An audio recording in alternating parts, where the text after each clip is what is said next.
Shalom Bapak Ibu Saudara, tadi kita melihat apa yang dialami oleh Ade Armando. Dia dipukul, dianiaya, bahkan sampai babak belur.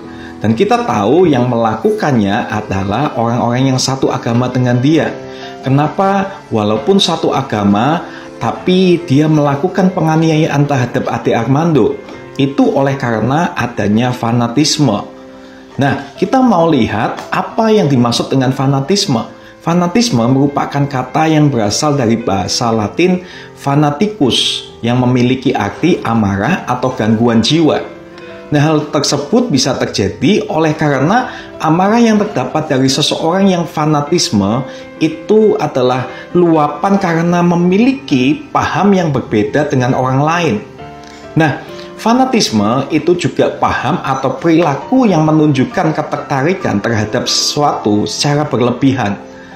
Dan seseorang yang fanatisme itu akan sangat sulit untuk kita ubah pola pikirnya dan juga kita sulit untuk mengubah haluannya.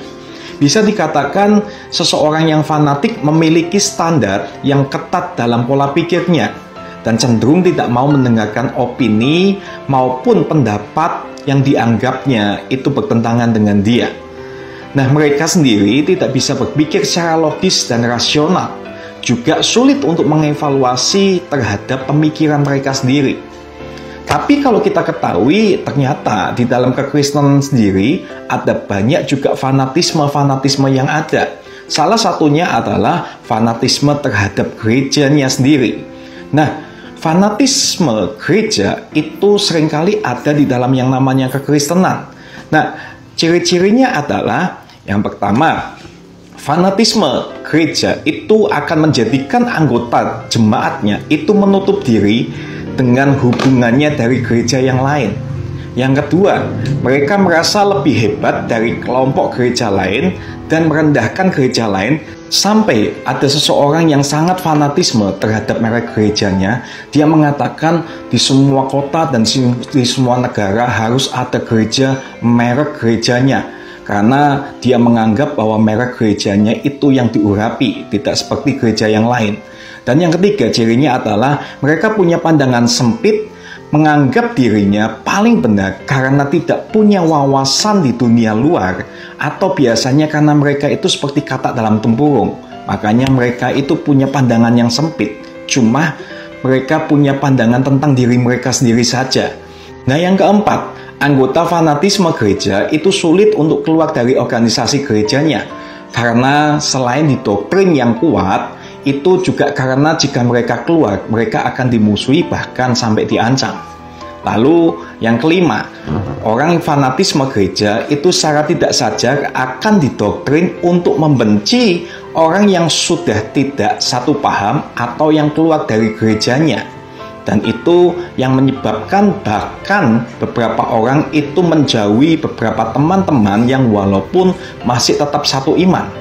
Lalu kalau kita lihat juga sikap fanatisme itu akan mengakibatkan perilaku yang agresif.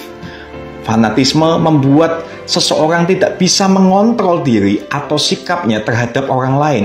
Mereka tidak sadar apa yang mereka katakan dan lakukan bisa menyakiti bahkan sampai merugikan orang lain. Nah, yang terakhir, yang paling hebat adalah mereka menganggap bahwa apa yang mereka lakukan itu untuk Tuhan. Padahal sebenarnya itu berseberangan dengan kebenaran firman Tuhan.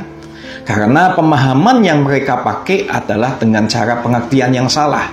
Seperti Alkitab mengatakan di dalam Roma 10 ayat yang kedua sampai ketiga. Itu adalah sebab aku dapat memberi kesaksian tentang mereka bahwa mereka sungguh-sungguh giat untuk Allah tetapi tanpa pengertian yang benar.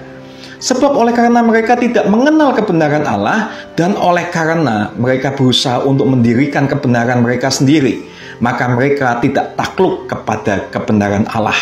Maka dari itu saat ini Bapak Ibu Saudara, sangat berbahaya kalau kita mempunyai fanatisme terhadap gereja atau merek tertentu.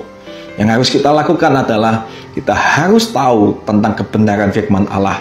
Dan yang kita lakukan itu adalah melakukan kebenaran firman Allah, bukan fanatisme terhadap sebuah merek gereja atau sinode. Terima kasih, Tuhan Yesus memberkati.